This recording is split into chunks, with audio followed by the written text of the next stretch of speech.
Assalamualaikum warahmatullahi wabarakatuh. Bagaimana kabarnya Bapak Ibu hari ini? Terima kasih atas waktunya, kehadirannya di sini. Saya terima kasih sekali. Mohon maaf saya sudah menyita waktu Bapak Ibu barang 2-3 jam nanti Pak. Semoga Bapak tidak bosan, Ibu Bapak Ibu tidak bosan melihat saya di depan sini. Apa yang ingin saya sampaikan hari ini adalah hasil dari ketika saya dikirim untuk berguru di sebuah padepokan BPGTK, Badan Besar Guru Tenaga Kependidikan. Di sana saya diajarkan jurus Bapak Ibu. Ada 7 jurus, judulnya 7 jurus BK Hebat. 7 jurus BK Hebat itu apa saja? Ada 7. Yang satu adalah kenali potensi. Kenali potensi itu bagaimana kita menggali potensi siswa dari mulai gaya belajar, minat, bakat, dan potensi nanti ke depannya akan berlanjut tentang sesuai dengan bakat minatnya. Kemudian jurus yang kedua adalah mengelola emosi. Kelola emosi. Bagaimana mendampingi siswa ketika memiliki masalah. Jadi mungkin Bapak Ibu guru di dalam kelas itu biasanya ada yang lucu-lucu, ada siswanya yang biasanya ceria, biasanya menanggapi setiap Bapak Ibu guru memberikan pertanyaan aktif dalam pembelajaran. Kok tiba-tiba anaknya jadi pendiam mulu? Nah itu kami diajarkan untuk mengenali itu di dalam kelas. Kemudian yang ketiga adalah tumbuhkan resiliensi. Ini adalah tentang daya lenting Bapak Ibu. Ketika siswa tadi kemungkinan yang murung tadi ya, ternyata ada masalah, misalkan dibully. Ketika dibully anaknya, kalau kita dibekali dengan jurus menumbuhkan resiliensi, kita diajarkan untuk membimbing anak-anak untuk memiliki daya lenting. Ketika memiliki masalah, tidak langsung down. Jadi bisa menghadapi dengan intinya itu cepat untuk bangkit kembali dari permasalahan. Kemudian yang keempat adalah jaga konsistensi tentang bagaimana bersikap disiplin. Yang biasanya menggunakan disiplin yang biasa, kita membuat anak-anak memiliki disiplin yang positif. Kemudian ada jalin koneksi, itu bagaimana kita berkomunikasi dengan anak. Ya, koneksi dulu baru dikoreksi. Kebanyakan dari kita itu kan kalau ada anak yang bermasalah, kita langsung menegur. Nah, kalau dijalin koneksi itu kita diajarkan untuk melihat dulu kenapa anak itu bermasalah. Kita harus kembali dulu. Kemudian ketika mau menegur, tidak langsung menegur pada kesalahannya, tapi dari usahanya dulu, dari apa yang sudah dialami dulu. Seperti itu. Pun ketika kita menguji hasil kerja anak-anak, ketika anak-anak berhasil mendapat nilai 100, kita tidak langsung menguji dengan pintar ya kamu dapat 100, tapi kita menguji yang diuji adalah bukan hasilnya, tapi adalah prosesnya. Jadi yang diuji adalah prosesnya. Wah, itu berarti adalah hasil dari kerja keras kamu selama ini. Begitu. Kemudian yang keenam itu bangun kolaborasi. Jadi bagaimana kita sesama rekan sejawat, sesama guru, antara guru matematika, guru bahasa Indonesia, guru BK itu bisa saling menjadi kolaborasi. Apa membangun kolaborasi bersama dengan kepala sekolah dan struktural yang lain. Kemudian tidak menutup kemungkinan untuk berkolaborasi dengan ahli-ahli di luar sekolah. Misalkan kalau kita memiliki masalah tentang bullying yang sudah sangat, misalkan di sekolah kita, tapi di sekolah kita nggak ada seperti itu, kita bisa menarik ahli seperti psikolog atau mungkin dokter khusus dan lain-lain. Yang terakhir adalah mengatasi relasi. Jadi dari 7 jurus itu tujuannya adalah kita menciptakan sekolah yang aman, nyaman, dan menggembirakan. Jadi tujuannya itu Pak Menteri Pendidikan mengarahkan untuk kita bisa menciptakan sekolah yang nyaman, aman, nyaman, dan menggembirakan. Nah, dari 7 itu yang saya akan membahaskan kepada Bapak Ibu dan Guru adalah jurusnya pertama, kenali potensi dan jaga konsistensi. Kita mulai dari yang pertama dulu nih, Bapak Ibu. Dalam setiap menampilkan jurus, kami berpedoman pada ARKA, aktivitas, refleksi, konsep, dan aplikasi. Yang akan kita lakukan adalah aktivitas terlebih dahulu. Di lembar yang sudah Bapak Ibu Guru terima, ada beberapa lembar yang harus Bapak Ibu isi. Tapi sebelumnya, untuk membangkitkan fokus Bapak Ibu, tolong Bapak Ibu Guru berdiri sebentar. Berdiri dulu sebentar, ya. Kita peregangan sebentar. Instruksinya adalah lakukan apa yang dilihat, jangan dilakukan apa yang Bapak Ibu dengarkan.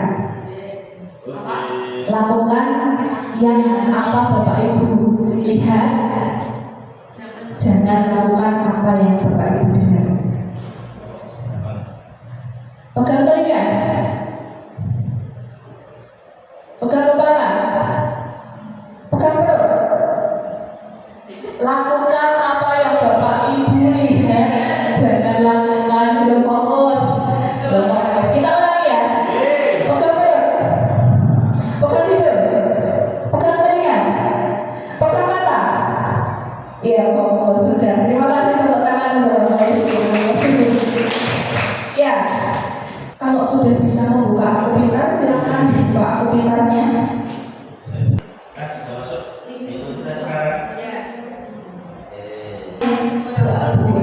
Pengalaman dari kita mengisi itu tadi. Dari awal kan kita tahunya kita itu ini visual. Dan ternyata setelah diteliti lebih itu kan, oh ternyata aku kinestetik. Meskipun visualnya masih ada, ya masih ada. Tapi kecenderungannya ke kinestetik. Yaitu kita sebagai guru sudah jadi guru. Kita baru tahu kan potensi kita yang sebenarnya. Saya pun seperti itu kemarin waktu ikut juga ketika sudah mengisi itu dan mengisi yang tes kecerdasan majemuk, ternyata saya tuh seperti salah jurusan sebenarnya. Iya, saya kecerdasan majemuknya di linguistik Pak. Kalau linguistik itu biasanya di bahasa, ya kan? Di bahasa, di jurnalistik seperti itu. Tapi ternyata saya di sini jadi guru dari psikolog BK ya sebenarnya ini BK ya kan karena BK itu diharapkan mampu mendengarkan dengan deep listening, jadi biar bisa intuit ke masalahnya siswa seperti itu. Psikolog juga seperti itu.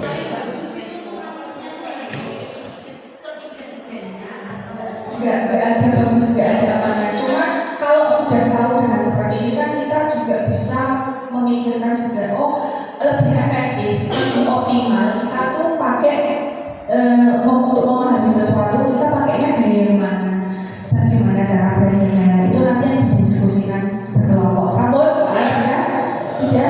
Sudah. Silakan Bapak Ibu, silakan berkelompok. Sini visual sudah, hasilnya visual. Tunjuk.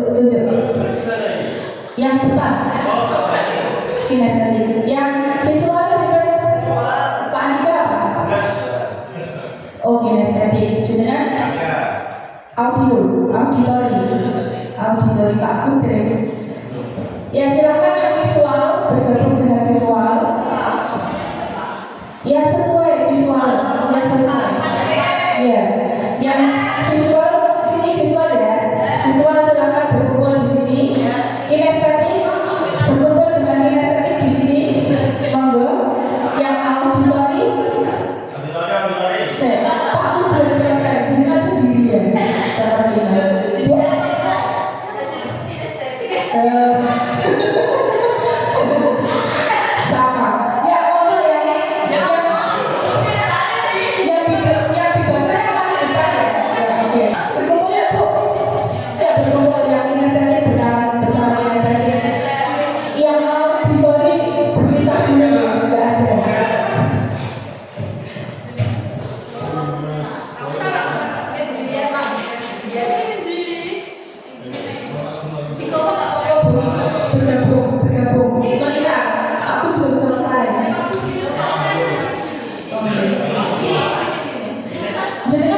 Silakan di lembar selanjutnya.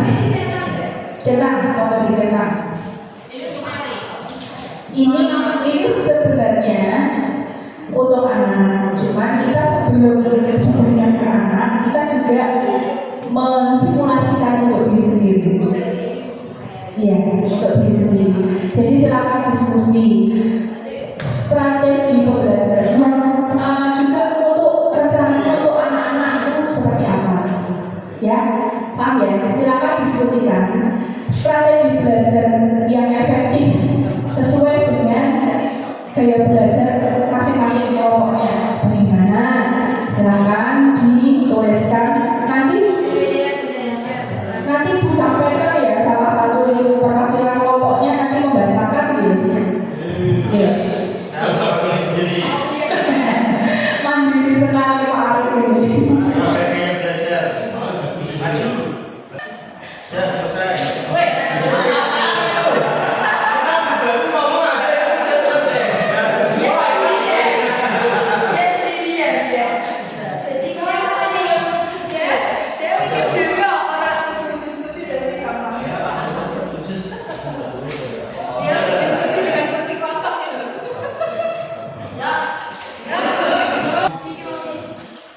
Siapa dulu yang mau menyampaikan kelompok mana dulu? Kelompok yang sendirian dulu ya? Ya namanya kelompok itu ada temennya, saya gak ada temennya. Jangan. Pak, silakan di situ. Assalamualaikum warahmatullahi wabarakatuh. Di sini saya mewakili saya sendiri, ingin menyampaikan hasil pemikiran saya sendiri.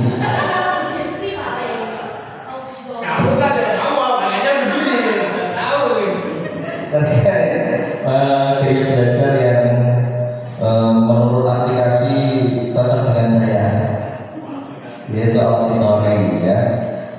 Strategi pembelajaran yang efektif menurut saya dan sudah memang menjadi pengalaman saya, yaitu saya lebih suka mendengarkan informasi daripada membaca atau melihat. Kenapa seperti itu? Kalau membaca itu kita harus merangkum lagi, harus mencari intinya sendiri seperti itu. Kalau mendengar pasti yang sampaikan seperti penting. Mungkin seperti itu. Kemudian dari mendengarkan informasi, saya baru membaca catatan. Oh, sepertinya ini penting, kalau tak catat. Setelah membaca catatan penting, saya mencoba kalau kurang paham mengulangi mendengarkan lagi sambil mencocokkan dengan catatan saya. Nah, seperti itu. Auditori ada catatannya nggak? Ada. Apa? Kinestetik. Oh iya betul. Iya. Seperti Makanya itu. cocok dengan. Jadi, sampun. Terima kasih. Terima kasih dari aplaus untuk Pak Arif yang segera siapa dulu? Ini visual ya, kalau visual ya, monggo. Assalamualaikum warahmatullahi wabarakatuh. Ya, hasil dari tes di Aku Pintar ya, memang gaya belajar saya ini cenderung ke visual. Itu memang dulu sudah pernah tes juga mungkin semacam ini ya, mungkin berbeda, cuman hasilnya memang visual karena memang saya lebih senang cenderung memperhatikan bentuk-bentuk gambar, kemudian video ketika memahami suatu hal yang saya lihat pertama kali ya memang gambarnya dulu, baru nanti saya akan baca keterangan yang ada di bawahnya. Jadi memang kalau hanya teks-teks saja saya tidak kurang ada minat untuk membaca dan memahami. Begitu pula ketika nanti ini saya pernah belajar dan siswa yang mungkin memiliki gaya belajar sama seperti saya, yaitu visual learner, itu mungkin yang cocok untuk saya sampaikan ke siswa ya melalui media bergambar atau video. Dan ini juga sudah pernah saya terapkan ketika di pembelajaran karena kebetulan saya adalah guru bahasa Inggris ya. Ketika saya memberikan semacam flashcard yang isinya adalah verb ataupun noun ataupun kata dalam bahasa Inggris lainnya, dan itu berbentuk gambar, siswa juga lebih mudah menghafalnya. Mereka itu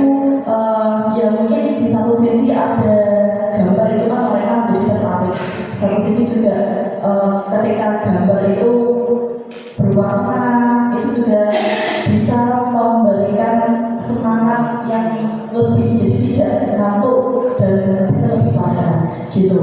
Untuk hasil dari visual saya, mungkin Bu Umi ada yang mau ditambahkan? Baik, terima kasih. Untuk menambahkan sedikit, kebetulan saya mendapatkan dari tes tadi itu visual auditori dengan visualnya sangat tinggi, ada 80 sekian, dan tanpa ada kinestetik. Memang saya punya kecenderungan, saya lebih suka membaca. Jadi bacaan bukunya, kemudian saya menganalisis dari bacaan tersebut poin-poinnya itu apa. Gambar saya juga suka, tapi berbeda dengan Bu Ainun yang lebih menilai gambar daripada teks. Saya lebih suka teks, kemudian saya analisis, kemudian saya memiliki rangkuman dari bacaan saya. Itu saya merasa tertantang begitu. Kemudian untuk strategi pembelajaran yang efektif menurut saya itu yang pertama, seperti yang saya sampaikan tadi, saya membuat rangkuman poin-poin materi, kemudian memberikan kasus dan menganalisis dari kasus tersebut. Selain itu saya juga membuat peta konsep, menampilkan video, kemudian menggunakan gambar dan infografis. Apalagi saya menjadi guru matematika ya, itu bagian statistik sangat menggunakan sekali infografisnya gitu. Mungkin sampai hanya itu dari kami kelompok visual, kurangnya mohon maaf. Terima kasih. Kita lanjut ke kelompok kinestetik yang ternyata banyak sekali ya.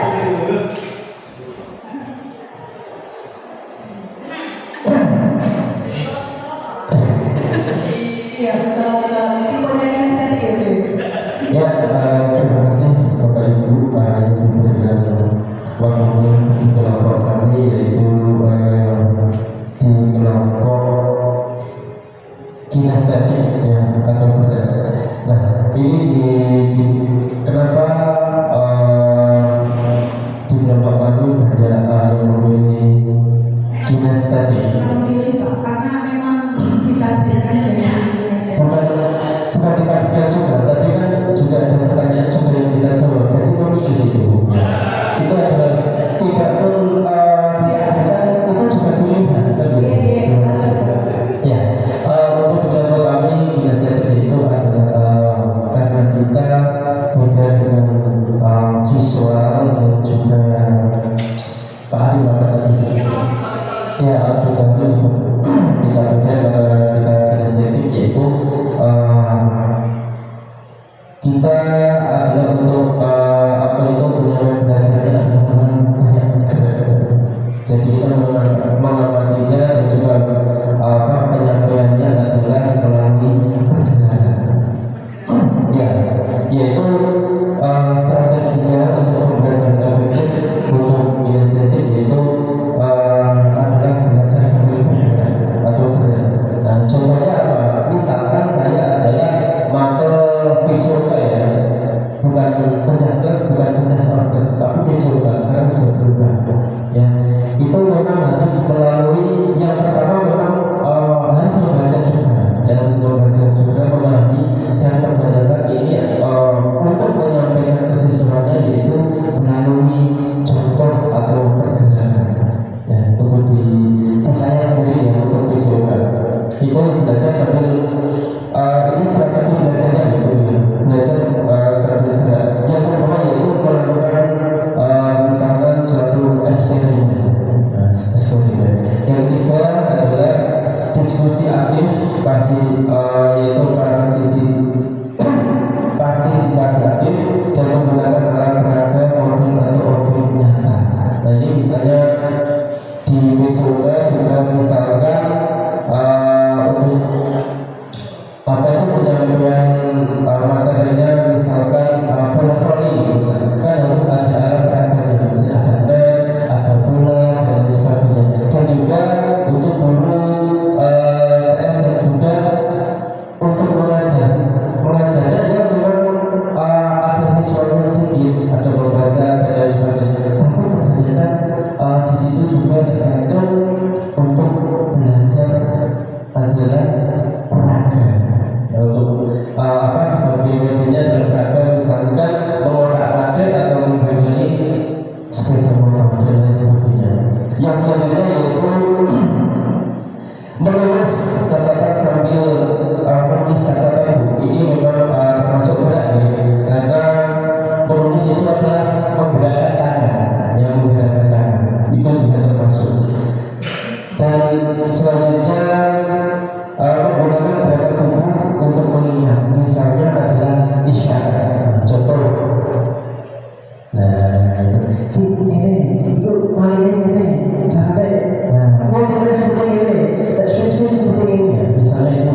dan tulisan. Senang membaca dengan cara ya seperti yang dicontohkan Bu Ainun dan Ibu tadi. Tertarik pada tampilan visual seperti diagram, mind map, video, ilustrasi dan lain-lain. Saat memahami pelajaran cenderung membayangkan, tapi kan Bu Ainun menyampaikan ketika ternyata membeli baju tidak seperti Bu Ulin. Bu Ulin langsung mencoba kalau Bu Ainun membayangkan itu lebih visual. Strategi pembelajaran yang efektif itu menggunakan gambar, peta konsep, video, dan infografi. Mengajak murid membuat catatan warna-warni. Saya juga mengira bahwa Bu Ulin itu visual, karena saya sering mengintip catatannya Bu Ulin itu visual sekali.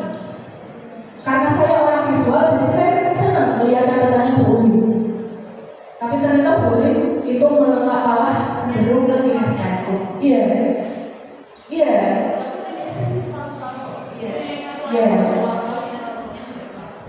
Ya, ternyata tapi yang lebih dominan adalah kinestetiknya. Kemudian yang auditori tadi lebih cepat paham jika disampaikan secara lisan dengan mendengarkan itu ya tidak betul.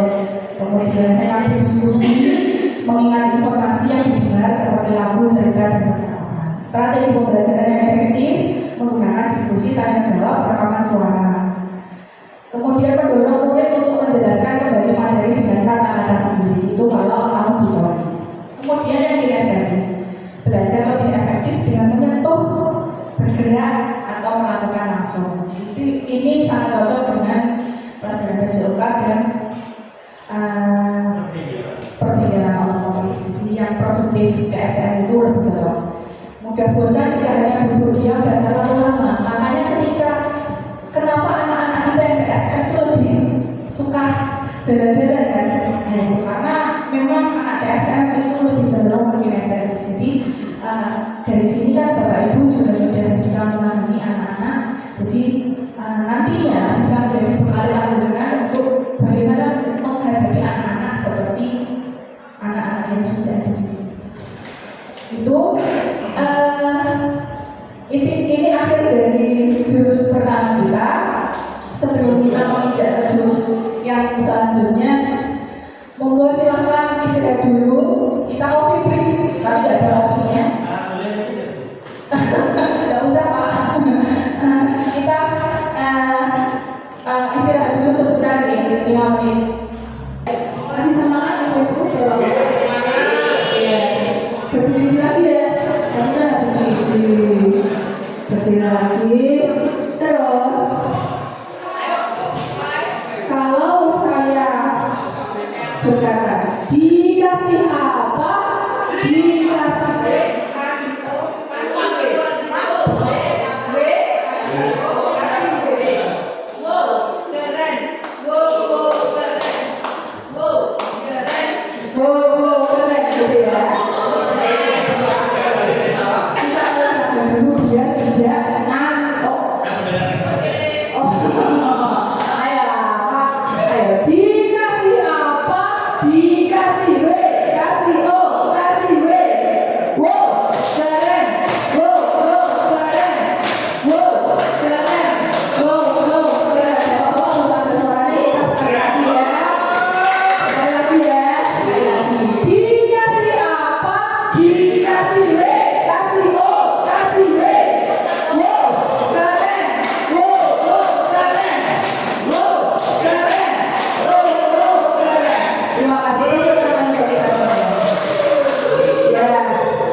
adalah silakan mengepalkan tangan sekuat mungkin. Kepalkan tangan sekuat mungkin seolah sedang ada benda-benda di dalam kepala tangan Bapak Ibu sekalian. Satu saja. Kemudian tugasnya B adalah bukalah tangan si A. Bagaimanapun caranya, apapun caranya boleh buat carakan dengan titik-titik monggo. Tapi benar-benar mau bagaimanapun caranya si B membuka kepala tangan Bapak Ibu, semakin kuat mengepalkan tangan. Ya, paham sampai di sini? Monggo silakan dipraktekkan dari sekarang.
Saya menggunakan trik-trik yang dilihat anak saya, Bu, yaitu membuka tangan dengan melihat YouTube. Dia begini, Ada lagi yang berhasil membuka tadi.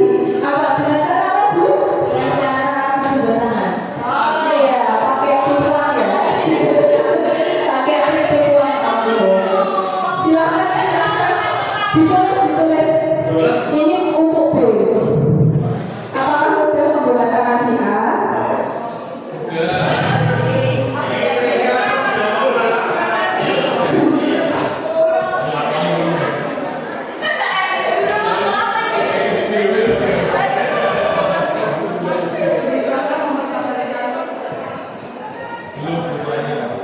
Untuk si A, jawabnya mengapa B berupaya membuka. Semakin A semakin mengepalkan tangannya sekuat-kuatnya, semakin dipaksa semakin kuat. Yang B nulis yang B untuk B, yang A nulis untuk A. Sudah siap untuk ronde kedua?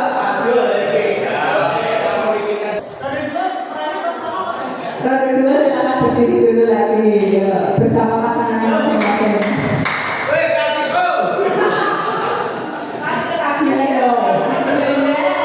Oke, sekarang bergantian.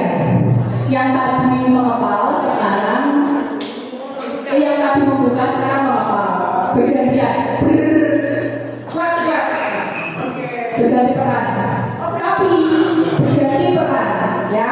Yang tadi mengepal siapa? Pak Arif kan? Yang sekarang yang mengepal Pak Obi. Sama, pasangannya tetap sama. Tapi dengarkan dulu ekspresinya.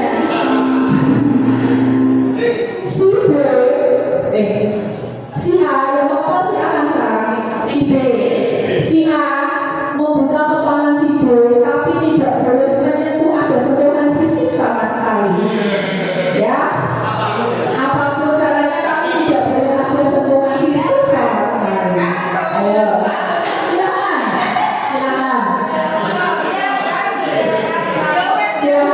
Mulai dari sekarang.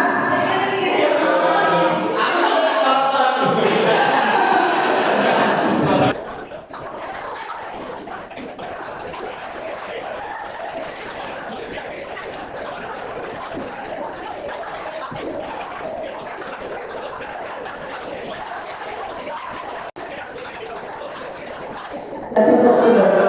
Ya, tepuk tangan dulu buat kita semua. Ada yang berhasil dengan ronde kedua? Ada yang bisa menyimpul? Silakan ditulis dulu untuk ronde kedua.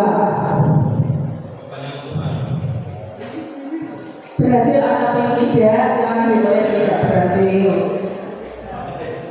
Terus mana yang lebih mudah menurut Bapak Ibu?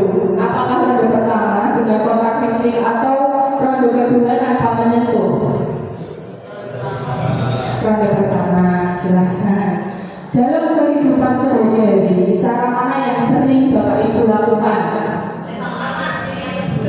Nek sama anak yang kedua, ditulis aja tidak apa-apa. Ditulis tidak apa-apa.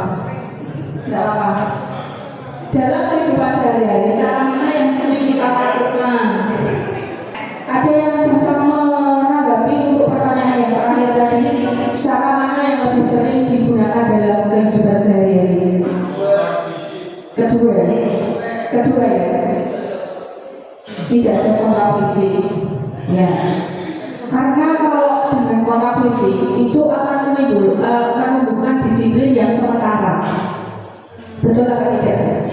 Meskipun kita sudah masa ya, tapi itu kan hanya sementara. Anak-anak juga besoknya akan gitu lagi. Itu kalau dengan kontak fisik. Karena apa? Karena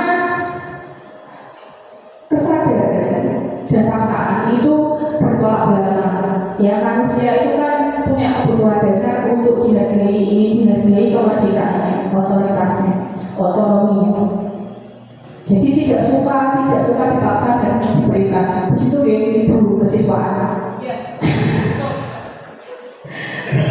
Jika otonomi dan kemerdekaannya diusik, maka juga larangan itu akan menjadi seperti perintah yang auto harus dilakukan.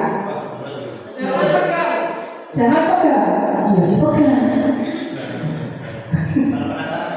Jadi penasaran. Seperti iklan ini, hati-hati jangan lihat kiri. Lah otomatis kita malah lihat kiri ya. Nah, gitu. Seperti halnya ini sebenarnya ada videonya, cuma videonya itu nggak bisa di-setel. Situasinya begini, bintang F1 itu sudah mau jalan, mau sholat. Kemudian ujuk-ujuk ibunya teriak, bintang, ayo cepat sholat. Nah, auto dia balik kanan nggak jadi sholat. Gitu. Jadi kenapa kalau kita memaksa, jadi paksaan itu malah membuat anak itu semakin tidak menurut.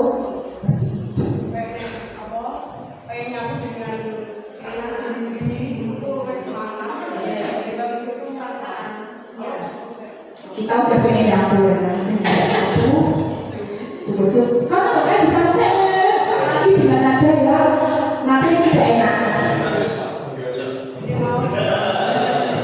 Ya, betul.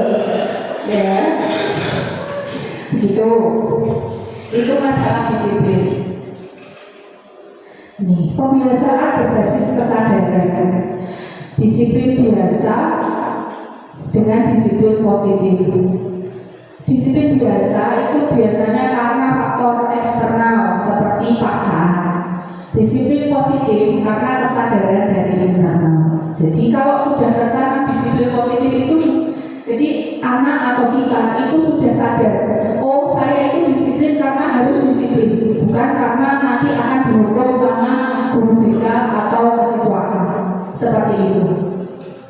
Terus disiplin biasa itu membentuk kepatuhan. Disiplin positif menumbuhkan tanggung jawab. Jadi kalau disiplin yang biasa itu membentuknya patuh saja, dan itu akan bertahan jangka pendek saja. Kalau disiplin positif itu masuknya jangka panjang. Ini pendapatnya Kak Seto ya Bapak Ibu. Zaman sekarang jangan mimpi punya anak jadi penurut. Kita justru akan frustasi. Mimpilah punya anak yang mandiri dan bisa diajak bekerja sama. Gitu. Nah, bagaimana kita menumbuhkan disiplin yang positif itu?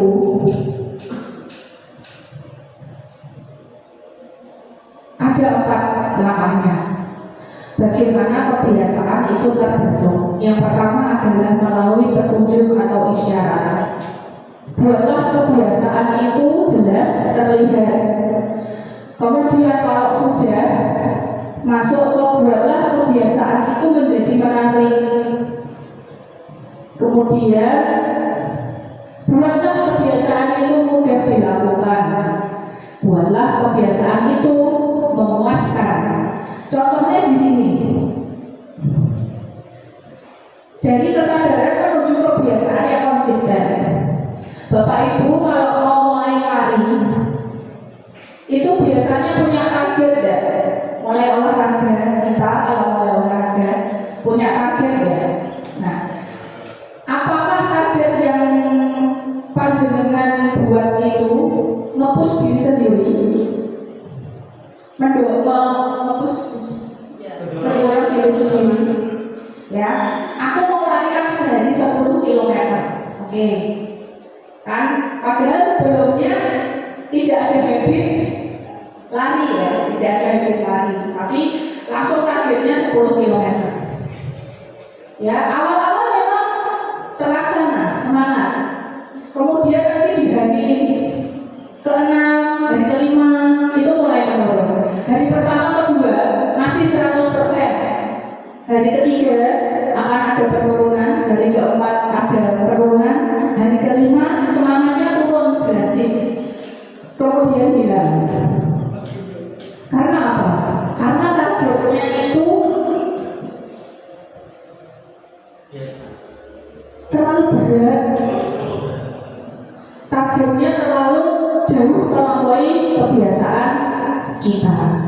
Ya, ini contohnya. Semangat di awal ya, karena di otak kita itu ada dinosaurus Pak sebenarnya. Di otak kita itu ada dinosaurus reptilian brain. Ya, selama ini dinosaurus yang ada di kepala kita itu sudah tidur enak, nyaman di dalam otak kita. Nah, kemudian juga menargetkan lari dalam satu setiap hari itu langsung 10 km. Dia berontak di hari ke-5, hari ke-9. Aku lagi enak-enak nyaman di sini. Kalian bangunkan dengan target kalian yang terlalu tinggi. Itu. Bagaimana caranya membiarkan biar si dinosaurus ini enggak harus bangun di dalam otak kita? Gini. Tetapkan target itu ya sedikit demi sedikit saja, tapi bertahap konsisten ya. Sama dalam waktu 1 minggu dulu ditargetkan atau 2 minggu itu dengan target yang sama. Jangan langsung anjlok tinggi, karena itu yang akan membuat kita tidak konsisten itu karena muluk-muluknya target di awal tadi. Gitu.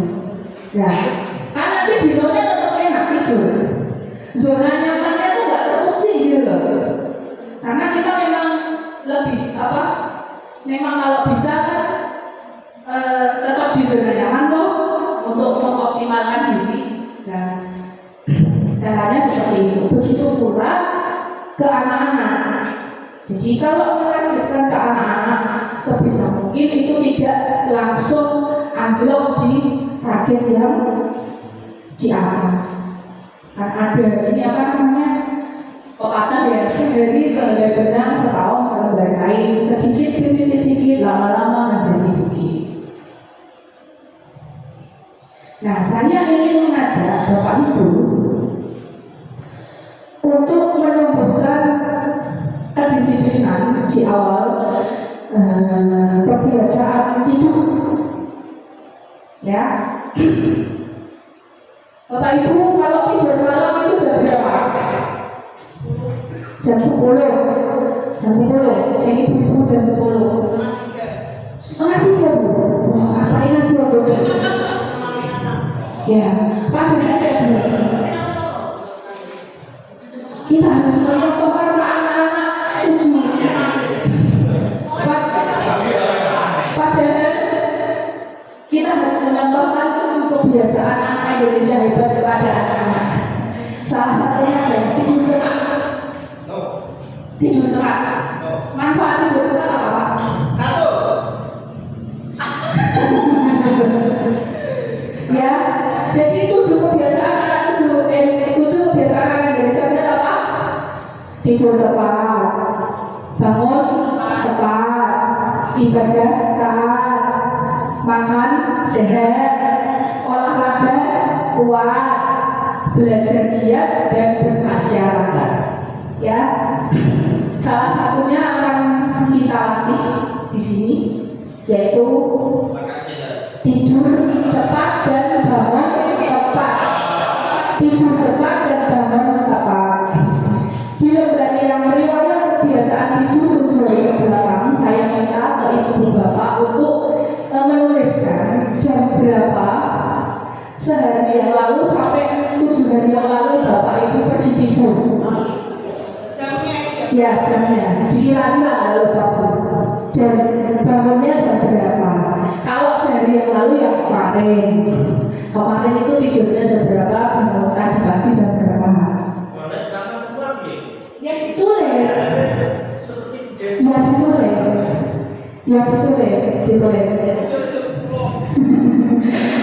Sampai 7 hari yang lalu ya.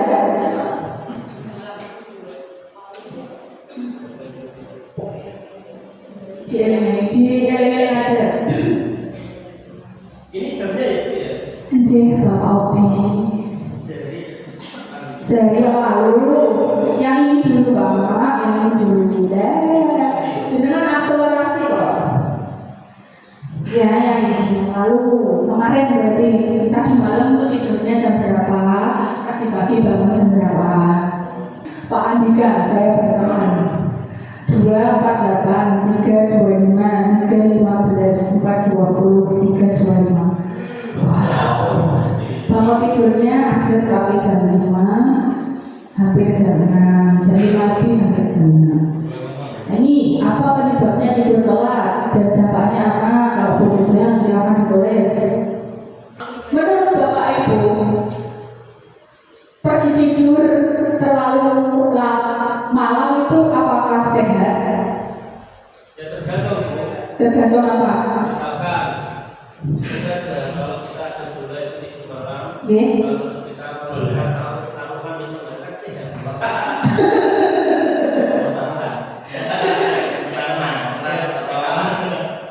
Jadi ini nanti saya kasih bahan untuk membaca-baca, saya senang baca ya. Jadi ini tuh ada modul tentang habit tidur yang baik. Tidur yang baik kan ya Bu. Sekali rumah miring. Nanti tak kirim filenya. 17 rahasia tidur. Ini yang menciptakan Desmond. Nanti tak kirim filenya. Ya, nanti bisa dengan pelajari. Jadi intinya untuk melatihkan kedisiplinan ke anak. Tapi kalau Brunei sudah mencontohkan ke anaknya sendiri. Jadi tidur cepat itu melatih anak-anak. Kalau untuk anak karena masih berkembang, itu kan memang benar kata Brunei adalah untuk mengembangkan otak. Ya, jadi memang sebenarnya ya begitu.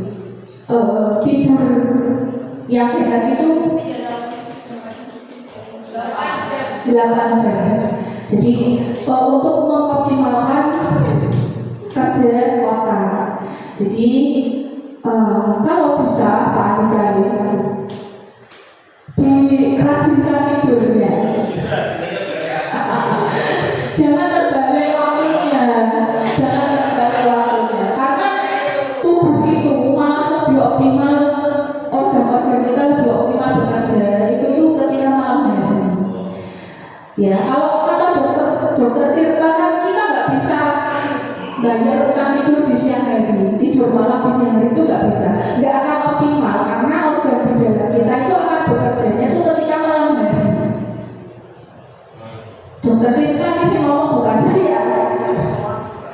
ya kalau bisa. Nah, sekarang masuk ke lembar berikutnya. Kita buat komitmen untuk diri kita sendiri. Dicoba dulu. Karena itu tadi kedisiplinan itu memang harus di apa punya targetnya. Jadi ditargetkan. Nggak usah mulu-mulu. Ditargetkan. Tadi kalau menurut Happy Loop yang tadi kan apa nih? Cuciannya sama sekali. Itu ya. Berarti kan harus dikerjakan lebih kasih lagi. Jangan kasih ya.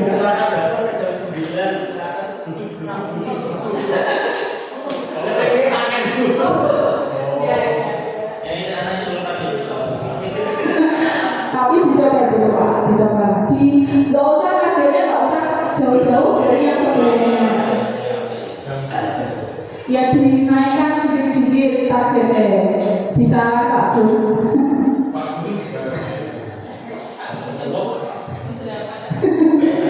Nek Bu Nai kan tadi sudah berhasil, memang sudah konsisten. Tapi di itu nggak diperpanjang nggak biasanya kalau bunyi?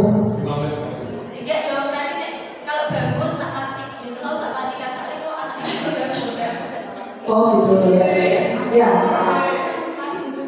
Oh no. Oke, ya silakan dituliskan targetnya masing-masing. Nggak usah berat-berat dulu, yang penting bisa dijalankan dengan konsisten. Ya, yang 7 rencana 7 hari ke depan. Kita masuk ke garis terakhir. Masuk ke garis terakhir. Nah, di sini kita belajar membantu murid. Dan di situ ada kasusnya guru, bukan murid kita ya, gitu. Ya, silakan. Menurut jenengan, untuk yang isyarat tahap pertama, langkah pertama, kan kalau untuk menghilangkan kebiasaan buruk itu kebalikannya dari itu. Kalau ini kan menumbuhkan kebiasaan baik, ya kalau menumbuhkan kebiasaan baik itu buat kebiasaan itu jelas terlihat. Tapi kalau untuk menghilangkan kebiasaan buruk, lawan sebaliknya. Jadi buat petunjuk yang tidak terlihat, petunjuknya tidak terlihat, apa yang harus disidangkan untuk kasus yang baru? Ya, HP ini nggak ada di rumah ini kan? Sebenarnya kan ini di rumah ya. Ya, karena ini malam hari sering tidur telat gara-gara main gadget. Bantu duduk ya, silakan ditulis, silakan. Bantu duduk menghilangkan kebiasaan main gadget di malam hari. Ya, dengan alurnya begitu. Buat petunjuknya jadi tidak terlihat apa yang seharusnya tidak yang dihilangkan dari kebiasaan dulu apa? Kan tadi kasusnya adalah malam hari sering tidur telat gara-gara main gadget. Nah, yang dihilangkan apa? Harus dikasih syaratnya. HP-nya yang dihilangkan adalah penyebabnya apa ya? HP, ya betul. Terus cara menghilangkannya? Sembunyikan HP-nya. Nangis. Sebagai guru memberi saran kepada guru. Memberi seperti tugas rumah gitu.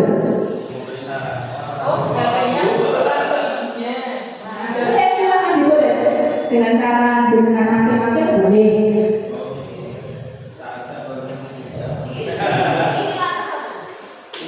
Yang ini loh, menemukan begitu.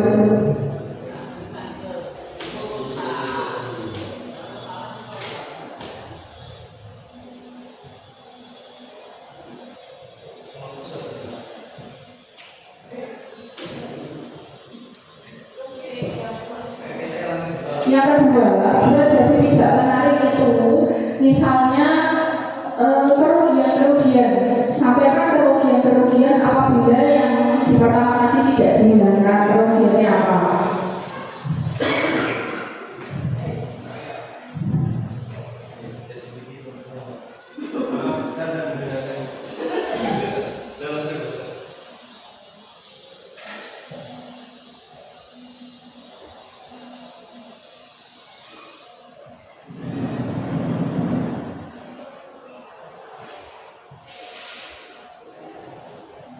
Yang habit yang ketiga membuat jadi sulit.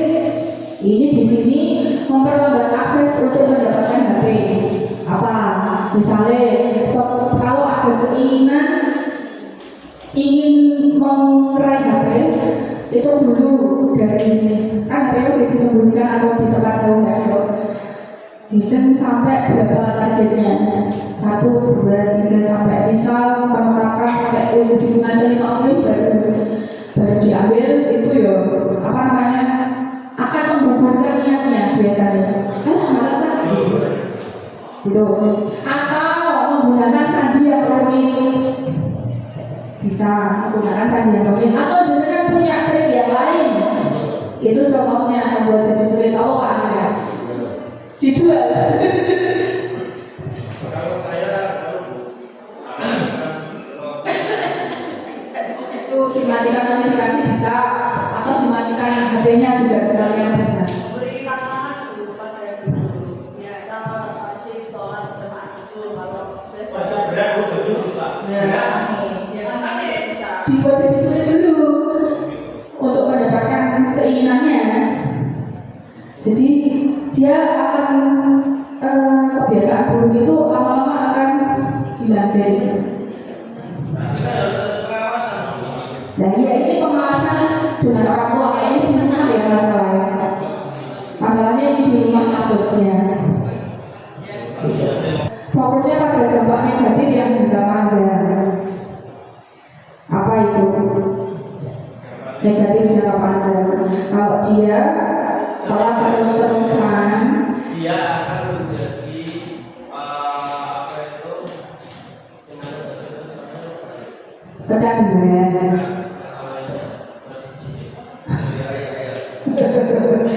Jadi nanti kan kalau di sekolah kan jadi terlambat, terus nanti juga kebiasaan sampai ke dunia kerja.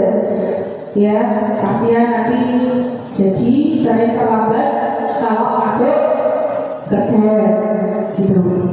Ya itu. Jadi sampai di sini ada yang ingin ditanyakan Bapak Ibu? Jadi kita sudah masuk ke akhir dari pertemuan kita. Saya berharap apa yang saya sampaikan bisa menjadi modal Bapak Ibu ketika menghadapi siswa di dalam kelas.